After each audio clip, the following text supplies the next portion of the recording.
I am no longer reviewing most USB mics. Well, this is awkward, isn't it? Yeah.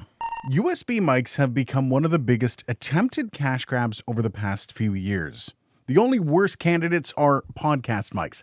And the problem with USB mics are that companies are literally just taking the same old tech and slapping it into a frame, giving it a company look, and then shipping it out. But once in a while, something like RODE X comes out, and it changes it all. And almost as a flex, they did it with the reskinned mics that already exist. But no, they're not just painted differently. There's some extra magic baked in here as well. This is the stuff that has been needed in the USB mic realms these days. This microphone and the XCM50 have onboard DSP. Now, for those of us who have no idea what that is, well, it's pretty simple. There's a computer chip in these microphones, and the sole purpose of that computer chip is to render inline effects to the audio you spit out without making your computer do it, meaning it's almost latency free. That means things like EQ, compression, and all that stuff just work, and you can do it with a laptop. Up until the past year or so, DSP functionality has only been available in top-tier products. And slowly, gear has been releasing with DSP, including things like the Rodecaster Pro 2. But that's not the only thing that Rode had up their sleeves for this release. This was a brilliant move by Rode.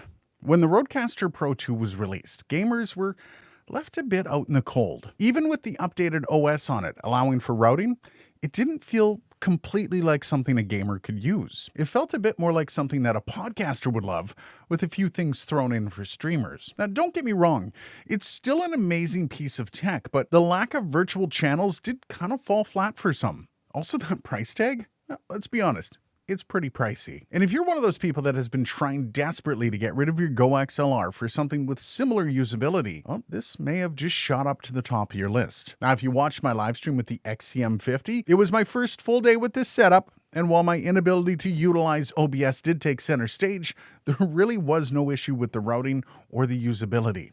This whole thing is just really cool, and at the center of it all are these mics. Now, you can choose between the XCM50, this is the small condenser mic, for $149 US, or this, the XDM100, the much larger dynamic microphone, both who are reimagined from earlier mics. The XCM50 is an offshoot of the Rode NT USB Mini, and the XDM100 is an offshoot of the Podcaster. And at the same price as the MV7, $249 US, I think this mic might actually be better sounding. As for the XCM50, it's quite good sounding as well. And of course, the idea of using this thing without all the added effects does kind of seem silly. That said, on this microphone, I'm running with just the compression. I have everything else off, including the big bottom and the oral exciter, because it was too much. The XCM50, this thing is a cardioid condenser microphone. The resolution is 24-bit and 48 kilohertz. And well, that's about it. That's online. It is listed as 1.1 freedom pounds. That is 492 grams for the rest of the world. As for the XDM100, this thing is a dynamic cardioid. Frequency response of 20 Hz to 20 kilohertz, 24-bit, 48 kilohertz resolution, and a weight of 1.5 pounds. I forgot to convert that to grams, so you'll have to do it yourself. This is the off-axis rejection for the XDM100. This is me speaking about 2 inches off the front of the capsule. Now I'm about 2 inches off the side of the capsule. And now I'm speaking into the mic from the rear. Now for the plosive rejection test of the XDM100. By the way, Liberty Dude, who's one of the viewers, wanted me to review this. Yeah, it's a foam nose. It's actually pretty thin, but it does do a pretty good job of keeping the plosives off, as we're about to see. Peter Piper picked a peck of pickled peppers. It's a nice loose fit here. Let's just slide that on all sensual-like a mic condom. Peter Piper picked a peck of pickled peppers. And Peter Piper picked a peck of pickled peppers. Now for the proximity effect test of the XDM100. This is me speaking about 2 inches off the front of the capsule. Now I'm directly on top of the capsule. 2 inches on top of. This is the RODE XDM100. Gonna get used to saying that name, I think. And this is what it sounds like when we put it up against the Shure MV7. And now we have the Shure MV7. I would say this is about a year and a half old, give or take. This was the one I bought for my review. I give it to my son. Don't ask about the clown nose. I don't want to know. Now, of course, I can't have these mics plugged in with each other at the same time. The original looked like it was chewed on, but I can focus on and go back and forth between them. It was super weird. I don't know what to think. Anyways, what do you think? Do you like the RODE XDM100? That's what it is.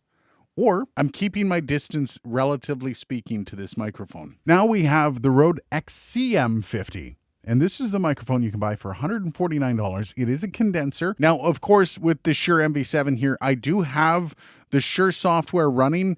It's called the Shure Plus Motive. I am running this with the big bottom on. I do not have the oral exciter. And I also, I really had to loosen off the compression on this because it was kind of pushing my voice down. I do have the compressor on as well as the boost, the presence boost on this. And the compression's running at medium. Also, there is no noise gate on this. And this is what it sounds like. I do have the high pass filter at 75 Hertz. Of course, this thing is kind of mold breaking, so there's going to be some hiccups. That said, most of it being software, I can imagine the tweaks are coming.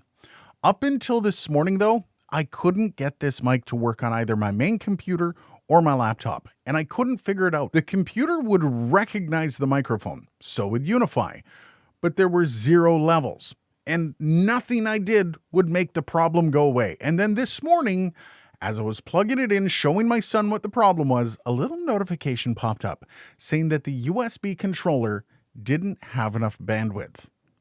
Now, you see, I was plugging it into my front panel just so I can start the testing. So I plugged it into the back of my main computer and hey, it all started to work. And there is another fly in that soup.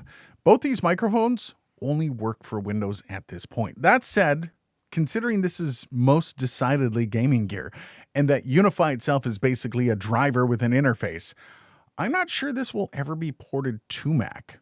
How many Mac gamers we got out there, though? Is this a massive issue? I guess we'll wait and see in the comments. And of course, the idea of paid software for anyone that doesn't own this mic might be a bit of a problem. That said, I kind of understand why they're doing this. They're a trailblazing company. They're dropping millions into research and development. And frankly, they got to get their money back. And they should, because they're consistently releasing products that do meet needs. And to do that, they need overhead to create those products. Now, if you don't want to buy one of these microphones, well, $5 a month for routing ain't a bad deal considering what you get, though. Keep in mind, though, the processing only works on these microphones. And that isn't Rode being snobby. The DSP on these mics make it impossible to use that processing for anything else. This is a hard yes. Easily the best USB mic experience on the market, and honestly, the Unify software is the big sales feature.